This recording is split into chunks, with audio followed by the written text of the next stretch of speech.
आसंतु शुणिबा ओडिया साहित्यर लोककथा बोले हुंटी।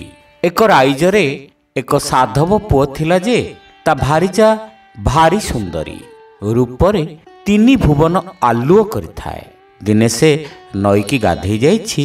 राजा पुओ पारेधिकी जाइथिला जे या उपरे राजा पुओर आखि पड़ीगला।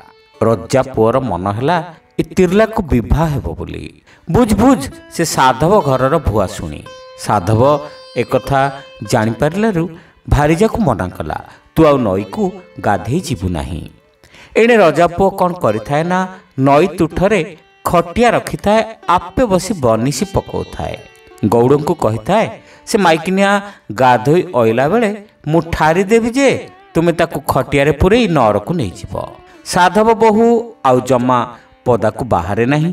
रजा पुओ छकी छकी बसी थाए। दिना केते गलारु साधव बणिज बेपार को जीव बोली बोईत सज कला। ता भौणीटी ना हला गौरी। बाड़ी रे पोखरी खोलेला। घर चारिपाखे मेघनाद पाचिरी बुलेला। पाचिरी भितरे खड़रा धोबा काचरा बणिया तेली पाटरा भंडारी माली केउट सबु पाटकरू जण जण आनी रखेला। जेमती कुटा खंडिक पाई भी भारीजा पदाकू न बाहरे। सबु चीज गछि गाछि रखिला। भारीजा को कहिला, देख तिनी काले बोली पदाकू बाहरिबु नाहीटी। रजा पुओ ओर उंडुछि धरि नब बोली भौणी की डाकिला। भौणी पाखरे भारीजा को समर्पी देला। कहिला, तते मु बोलई गौरी। गौरी बोले हुंटी। आनी देव कुंज चौरी बोले हुंटी। रजा पुओ भारी हटिया बोले हुंटी। बाटरे थोईची खटिया बोले हुंटी। लीलावती तते लागिला बोले हुंटी। सुनारे बनिसी करिछि बोले हुंटी। मिछे मिछे माछ धरुची बोले हुंटी। नईकी गाधेई न जीव बोले हुंटी। बाड़ी रे मुदिरा रखिछि बोले हुंटी। मन कले मुदी पिंधिब बोले हुंटी। बाड़ी रे शंखारी रखिछि बोले हुंटी। मन कले शंखा पिंधिब बोले हुंटी। बाड़ी रे मालुणी रखिछि बोले हुंटी। बाड़ी रे धोबणी रखिछि बोले हुंटी। बाड़ी रे बणिया रखिछि बोले हुंटी। बाड़ी रे तंतिकी रखिछि बोले हुंटी। बाड़ी रे पोखरी खोलिछि बोले हुंटी। साधव सबु कथा कहिगला। गौरी हूँ हूँ कला। नणंद भाउज रहिले। साधव गला बणिजकू। जाऊ जाऊ बाटरे कदली गछटिए लगई गला। कदली गछ को कहिला, जेबे तू सत्य जुगर कदली गछ होइतिबु मु बाहुडिला बेलकू मो भारीजा को जेबे रजा पुओ हरि नैथिब तेबे तू मरि जीबु।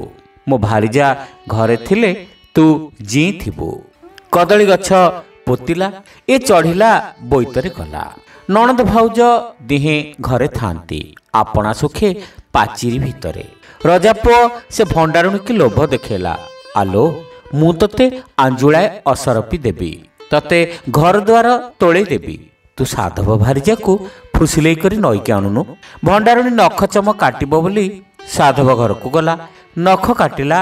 अलता नाई देला बेलकू कहिला, सांताणी इमिति महल मेछटा किया होइछ म? दिहरु तो ई लागे बोझे मळी बाहरिबो। ए सुना देह को तुमे जहा नारखार करुछ एमिति हेले हारि जीव जे। शांत अइला बेलकू पंजरा होई जीव। ए कहिला, रजा पोपरा हट लगेछि।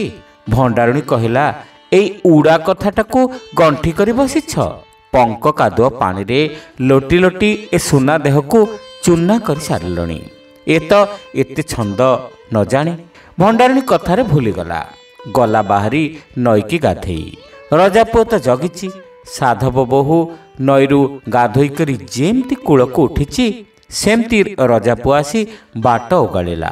कहिला, तते मु बोलई लीला लो बोले हुंटी। घाट मूल देई जालो बोले हुंटी। साधव बोहू कहिला, बेकर कंठी तू नेरे। रजा पुओ कहिला, पानी की पकेई देलो। साधव बोहू कहिला, हातर खड़ु तू नेरे। रजा पुओ कहिला, पानी की पकेई देलो। साधव बोहू कहिला, सुवर्ण चूड़ी तू नेरे। रजा पुओ कहिला, पानी की पकेई देलो। साधव बारिजा गोड़ ठारू मुंड जाए जेते अलंकार भरिथिला सबु रजा पुओ को जाचिला। रजा पुओ कहिला, पानी की पकेई दे। पछकू ए कहिला, आउ तू कौन नबुरे? रजा पुओ कहिला, ଚମର ପିତୁଳି ନେବିଲୋ। ଯେମିତି ଏହା କହିଛି ସେମିତି ଠାରିଦେଲା। ସେ ଗୌଡ଼ଯାକ ସାଧବ ବୋହୂକୁ ଖଟିଆରେ ପୁରେଇ ମୁହଁରେ କନା ପୋଟଳି ବାନ୍ଧିଦେଲେ ଆଉ ନେଇଗଲେ। ଏ ପହିଲି ପହିଲି ଦିନା କେତେ କାନ୍ଦିଲା, ବୋବେଇଲା, ରହିଲା। ରଜା ତାକୁ ନୂଆ ରାଣୀ କଲେ, ରଖିଲେ। ଏମିତି ଗଲା 4-5 ବର୍ଷ। ସାଧବ ବୋଇତଘିନୀ ଘରକୁ ଫେରି ଅଇଲା ବେଳକୁ ଦେଖିଲା କଦଳୀ ଗଛଟା ମରିଗଲାଣି। ଇଏ ଆଉ ଘରକୁ ଯିବ କ'ଣ? ଯାହା ଟଙ୍କା ଟୋକର ଅର୍ଜିକିରି ଆଣିଥିଲା ତାକୁ ସବୁ ପାଣିରେ ଅଜାଡ଼ି ଦେଲା। ନାଉରିଆଙ୍କୁ ବୋଇତ ଦେଲା, କୌପିନି ଖଣ୍ଡିଏ ମାଇଲା ଆଉ ଗଲା। ଦିନା କେତେ ଗଲାରୁ ତାର ଜଟା ବଢ଼ିଲା, ପାଉଁଶ ଗୁଡ଼ିଏ ବୋଳି ହେଲା। ବୁଢ଼ା ଯୋଗୀ ଭଳିଆ ଦିଶୁଥାଏ। ଯାଇ ଭିକ ମାଗୁଥାଏ ବୁଲି ବୁଲିକା। ରଜାଙ୍କ ନଅରରେ ଯାଇ ଭିକ ମାଗିଲା।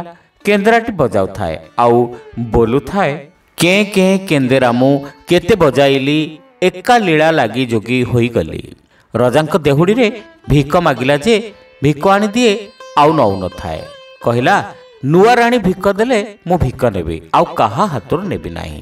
ନଅର ଯାକ ହୁରି ପଡ଼ିଗଲା। ଯୋଗୀ ଆସିଛି ଯେ କହୁଛି କାହା ହାତରୁ ଭିକ ନେବ ନାହିଁ। ଏକା ଅଇନି କାଢ଼ିଛି ଯେ ନୂଆ ରାଣୀ ଭିକ ଦେଲେ ସେ ଭିକ ନେବ, ନଇଲେ ସିଂହଦ୍ୱାରରୁ ଖାଲି ହାତରେ ଫେରିଯିବ। ପଛକୁ ରାଜା କହିଲେ, ହଉ ରାଣୀ ସେ ଜଳା କବାଟି ପାଖକୁ ଯାଆନ୍ତୁ, ଜଳା କବାଟି ବାଟେ ହାତ ଗଳେଇ ଭିକ ଦିଅନ୍ତୁ।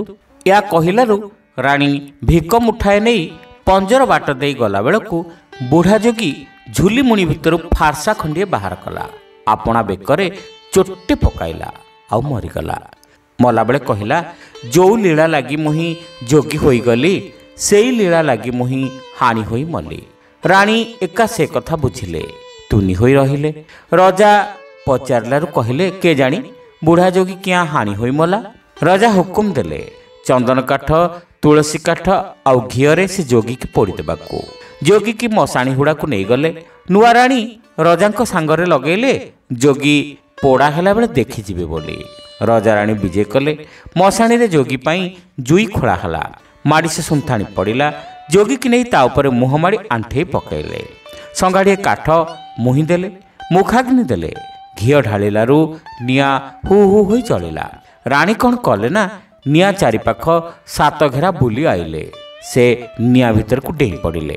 ରଜା ବିଚାରିଲେ, ୟାକୁ ତ କେତେ ସୂତ୍ରରେ ମୁଁ ଆଣିଥିଲି, ଇଏ ତ ମଲା, ମୁଁ ଜି ଆଉ କୋଉ କାରଣ? ଏହା କହି ରଜା ବି ଜୁଇ ଗାତକୁ ଡେଇଁ ପଡ଼ିଲେ। ସମସ୍ତେ ମଶାଣିରୁ ନଅରକୁ ଫେରିଲେ। 99 ରାଣୀ ଯାକ ଦେଖିଲେ ନୂଆ ରାଣୀ ଆଉ ରଜା ଫେରିଲେ ନାହିଁ। ବୁଝୁ ବୁଝୁ ଏମିତି ସମାଚାର। ରାଣୀ ଯାକ ବସି ବାହୁନି କାନ୍ଦିଲେ। ଯୋଗୀ ସିନା ମଲା ଯୋଗିଆଣୀ ପାଇଁ, ରଜା ମଲେ କାହା ପାଇଁ? 99 ରାଣୀ ରାଣ୍ଡ କରିଗଲେ ଏକା ଯୋଗିଆଣୀ ପାଇଁ। କାନ୍ଦିଲେ, ବୋବେଇଲେ, ହାତରୁ ଖଡ଼ୁ କାଢ଼ିଲେ, ରହିଲେ। ଆଉ ମୁଁ ଗଲାରୁ କଥା କହିଲେ ନାହିଁ। ଶ୍ରୋତା ବନ୍ଧୁ, ଗପଟି ଆପଣମାନଙ୍କୁ କେମିତି ଲାଗିଲା କମେଣ୍ଟ କରି ନିଶ୍ଚିତ ଜଣାଇବେ। ଚ୍ୟାନେଲରେ ନୂଆ ହୋଇଥିଲେ ସବସ୍କ୍ରାଇବ୍ କରିବାକୁ ଭୁଲିବେ ନାହିଁ। ରହିଲୁ, ନମସ୍କାର।